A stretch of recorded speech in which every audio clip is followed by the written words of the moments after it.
Hello, my name is Philip Totaro. I'm the founder and CEO of market research firm IntelStor. Welcome to your weekly dose of truth to power.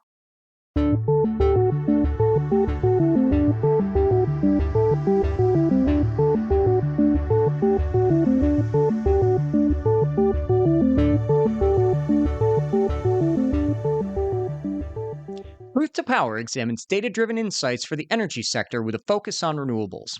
On this week's episode, we'll examine the trend in rising O&M costs for wind energy in Australia and how that compares to other countries around the world.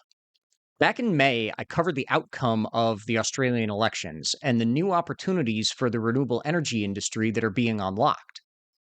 While some robust opportunities certainly remain, there's a growing concern in the market over increasing capex costs as well as O&M expenditures and access to wind energy parts needed to undertake repairs.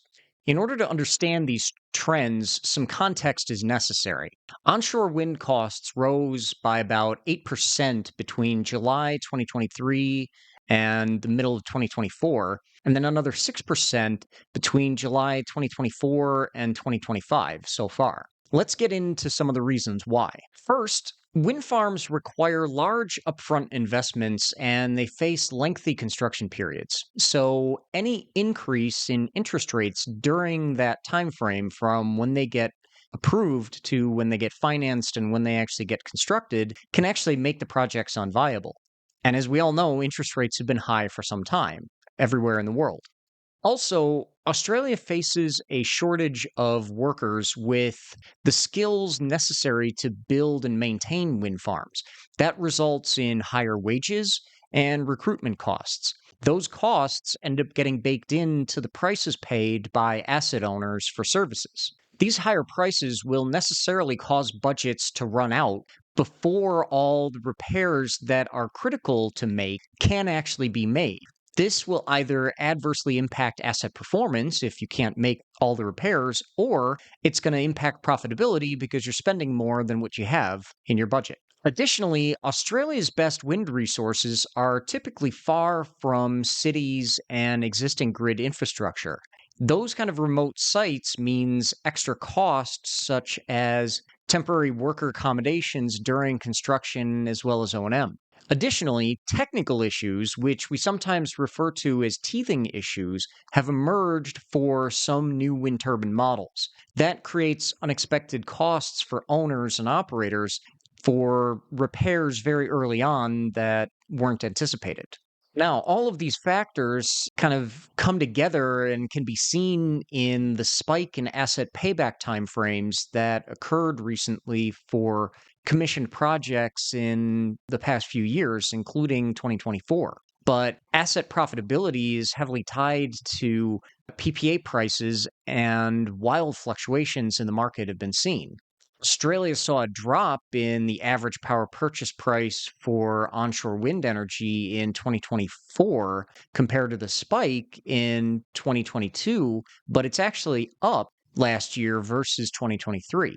The average price across all wind power projects in 2024 was $78.84 Australian. That's $52.59 US per megawatt hour, according to the data from the Australian Energy Market Operator, which was analyzed by IntelStor. We also took a look at the production adjusted maintenance cost over time for wind energy assets in Australia. While overall maintenance costs are rising, with the new national average at $9.22 per megawatt hours Australian, that's about $6, just over $6 US, some wind turbine OEMs offer better value for money over a long term project duration. For the total installed capacity, the results indicate that the 8 main OEMs in the Australian market show a distinct trend over time. Siemens Gamesa shows the lowest overall maintenance cost and the lowest degradation over time. So as the assets age, cost to maintain per megawatt hour produced doesn't spike as much as it does for other OEMs. GE Vernova is second at $8.38 a megawatt hour Australian. It's about $5.47 US. But they've demonstrated some teething issues with newer models introduced in the market, and this has led to some maintenance cost spikes for very young projects. Now, Vestas shows a typical progression over time of age-related performance degradation. They start off at about $6.50 per megawatt hour Australian, it's about $4 US, but their costs almost immediately escalate after the first 5 years in commercial operation.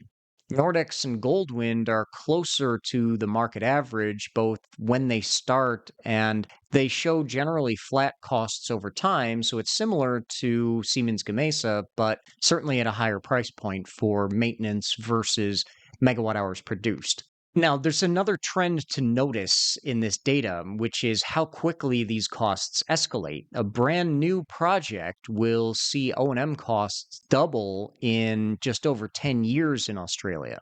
In markets such as the USA, the maintenance cost per megawatt hour produced doubles after 20 years in operation. That cost increase is happening much more quickly in Australia due to several factors. First, asset owners who have become dependent on OEM service contracts are seeing some signs of underperformance due to lack of some maintenance being performed as a result of budget exhaustion. Asset owners who have chosen to get out from under OEM maintenance contracts and self perform or partner with an ISP generally see somewhat better technical and commercial performance, but most owners lack scale or technical competence in house to complete anything more than just basic maintenance tasks.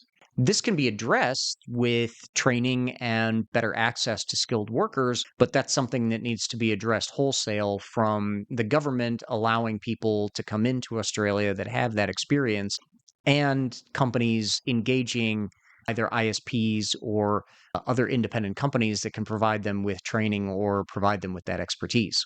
Additionally, access to spare parts has become more expensive, as service providers and even OEMs must source components from overseas due to a lack of domestic production capacity in Australia. So that means gearbox refurbishments, spare blades, bearings, any other spare parts they need have to come from China, India, or Europe. Now, with a surge in project completions expected through the rest of the calendar year in 2025, the market is poised to continue growing.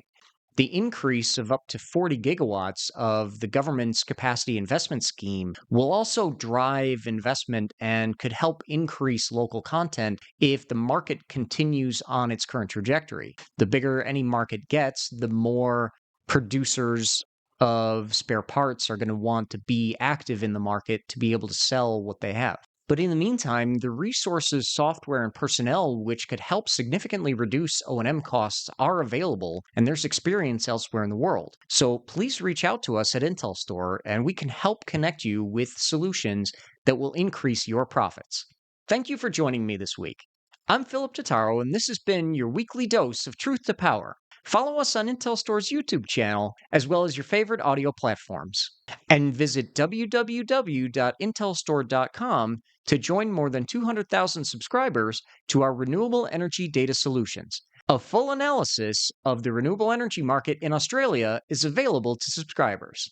And make sure you register today for the next Wind Summit event in Houston, Texas this October. Visit www.windsummit.org and join hundreds of your industry colleagues from companies like NextEra, EDPR, EDF, Pattern Energy, Clearway, Apex Clean Energy, and more. We hope to see you there.